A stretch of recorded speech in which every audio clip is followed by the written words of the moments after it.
Hare Ram Ram Ram Hare Hare Krishna Krishna Krishna Hare Hare, Hare Ram Ram Ram Hare Hare. Hare Hare. Hare Krishna Krishna Krishna Hare Hare, Hare Ram Ram Ram Hare Hare. Hare Krishna Krishna Krishna Krishna Hare Krishna Hare, Hare Hare Hare, Hare Ram Ram Ram Hare Ram Hare Ram Ram Hare Hare. Thank you हरे।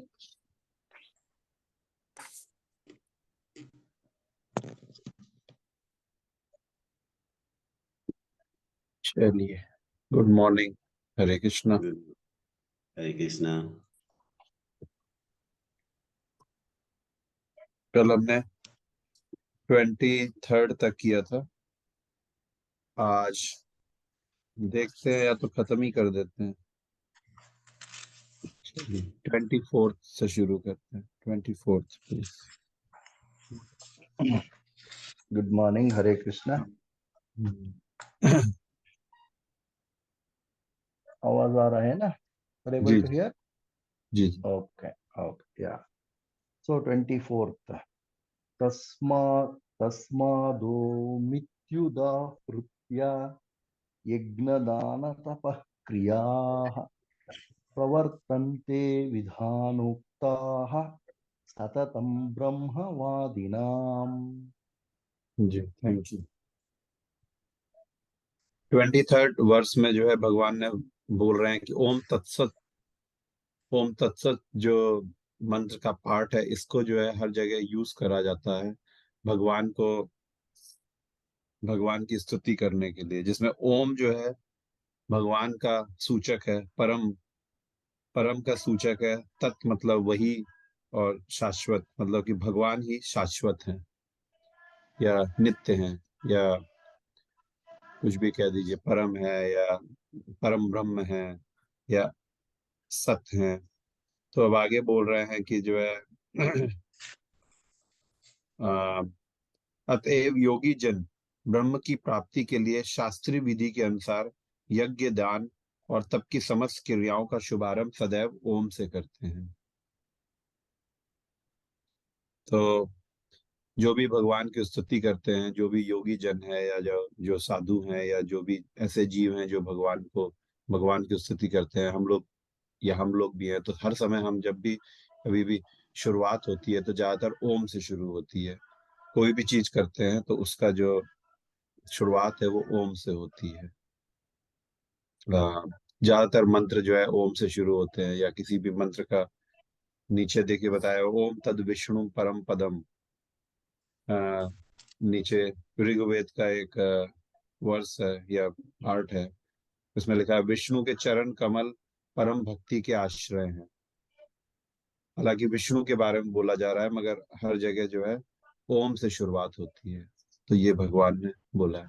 जी आगे 25th please. 25th। तदित्यानभिसन्धाय फलं यज्ञतपः क्रियाः दानक्रिया च विविधाः क्रियन्ते मोक्षकांक्षिभिः। जी थैंक 25th। यू। जी, सबकी शुरुआत ओम से होती है। उसका उसका इन्होंने एक्सप्लेन यही किया है कि क्योंकि ओम ही परम का सूचक है, मतलब ओम ही भगवान है। ये एक तरीके से पर्यायवाची हो गया। तो इसीलिए जो है ओम से ही शुरुआत की जाती है हर चीज की। मनुष्य को चाहिए कि कर्म फल की के के बिना इच्छा किए बगैर के बिना विविध प्रकार के तप, यज्ञ तथा दान को तद तत् शब्द कहकर संपन्न करे। पहले इन्होंने 24th में ओम ओम की बात की है, फिर तत् की बात हो रही है। तत् शब्द कहकर संपन्न करे। ऐसी दिव्य क्रियाओं का उद्देश्य भव बंधन से मुक्त होना चाहिए। कहने का मतलब ये है कि सारी भी जो भी क्रियाएं हम कर रहे हैं, जो भी चीज हम लाइफ में करें, चाहे वो यज्ञ करें, तप करें या दान करें, उसको जो है भगवान के ऊपर अर्पित करते हुए करना चाहिए।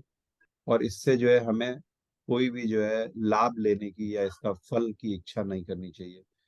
और इसी तरीके से जो अगर हम करेंगे ओम और तत्सत की तरीके के भाव में रखते हुए तभी हम जो है भवबंधन से छुटकारा पा करके परम धाम की प्राप्ति कर पाएंगे, या परम गति प्राप्त कर पाएंगे, या किसी भी तरीके से उसको ले ले मुक्ति, 84 लाख योनियों से मुक्ति या जन्म मृत्यु से मुक्ति पा पाएंगे। मोहन जी 26 और 27 इसमें एक साथ ही है, तो एक साथ कर डालिए। yeah, thank you. yeah. सद्भावे साधुभावे च सदित्येतत् प्रयुज्यते प्रशस्ते कर्मणि तथा सच्छब्दः पार्थ युज्यते. This is 26th. Coming to 27th, no? यज्ञे Yes. तपसि दाने च स्थितिः सदिति चोच्यते कर्म चैव तदर्थीयं सदित्येवाभिधीयते. जी थैंक यू। 26, 27. जी ओम और तत् के शब्द को उन्होंने थोड़ा सा फर्दर एक्सप्लेन किया था लास्ट के 2 वर्सेस में। अब जो है शायद सत्य के बारे में बोल रहे हैं। परम सत्य भक्ति में लक्ष्य, परम सत्य भक्ति में लक्ष्य का, यज्ञ का लक्ष्य है। जी परम सत्य मतलब भगवान, भगवान जो है भक्ति में यज्ञ का लक्ष्य है, और उसे सत शब्द से अभिहित किया जाता है, और उसको जो है सत शब्द से जो है के द्वारा जाना जा सकता है, के द्वारा पहचाना जा सकता है, क्योंकि सत का मतलब भी जो है शाश्वत यानी कि भगवानी है। हे प्रथापुत्र, ऐसे यज्ञ का संपन्न करता भी सत कहलाता है। तो पहले में उन्होंने बोला कि भगवान जो है वो सत कहलाते हैं, और फिर बोल रहे हैं कि यज्ञ का संपन्न करता मतलब जो यज्ञ कर रहा होता है वो भी सत कहलाता है। और अगर उसका लक्ष्य जो है भक्तिमय है, मतलब कि उसको जो है कोई भी फल की आकांक्षा नहीं है। और जिस प्रकार यज्ञ तप तथा दान के सारे कर्म भी जो परम पुरुष को प्रसन्न करने के लिए संपन्न किए जाते हैं सत्य है।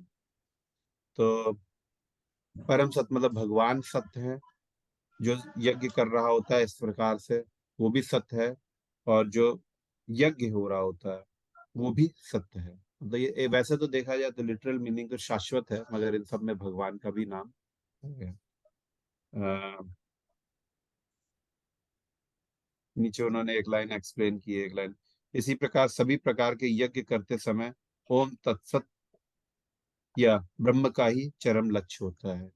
जहाँ पे भी ओम या ओम तत्सत का जो है प्रयोग किया जा रहा है, तो उस समय जो है चरम लक्ष्य परम परम आत्मा या परम लक्ष्य परम ब्रह्म की जो है हम स्तुति करके उनको जो है पाने की कोशिश कर रहे होते हैं। 28 भी कर ले, last verse. Yeah, yeah. Can complete it, Yes. yeah. 28 please. अश्रद्धया हुतं दत्तं तपस्तप्तं कृतं च यत् असधित्युच्यते पार्थ न च तत्प्रेत्य नो इह. 28. जी थैंक यू। तो ओम तत् और सत का एक्सप्लेनेशन पिछले 3-4 वर्सेस में किया। अब आगे बोल रहे हैं, हे पार्थ, श्रद्धा के बिना यज्ञ ज्ञान तथा यज्ञ दान या तप के रूप में जो भी किया जाता है वह नश्वर है। अभी तक बोला थे कि ये ऐसे करने से क्या होता है, या ऐसे करने को हम क्या प्राप्त कर सकते हैं। आप बोल रहे हैं कि श्रद्धा के बिना अगर इस तरीके से हम नहीं करते हैं, भगवान को सेंट्रल में रख के ये सब काम नहीं करते हैं, तो जो भी किया जाता है वो नश्वर है और वह असत कहलाता है। जो ओम तत्सत में सत आया था वो शाश्वत है, और यहाँ पे असत हो गया, वो असत कहलाता है, और इस जन्म तथा अगले जन्मों में दोनों में ही व्यर्थ हो जाता है। और फिर इस तरीके से कोई भी कार्य किया जाए, चाहे वो यज्ञ हो, चाहे तप हो, या दान हो, वो नश्वर है, उसकी वो टेम्परेरी है, और वो असत कहलाता है। और इसका जो है बेनिफिट जो है ना तो इस जन्म में ना अगले जन्म में मिलता है।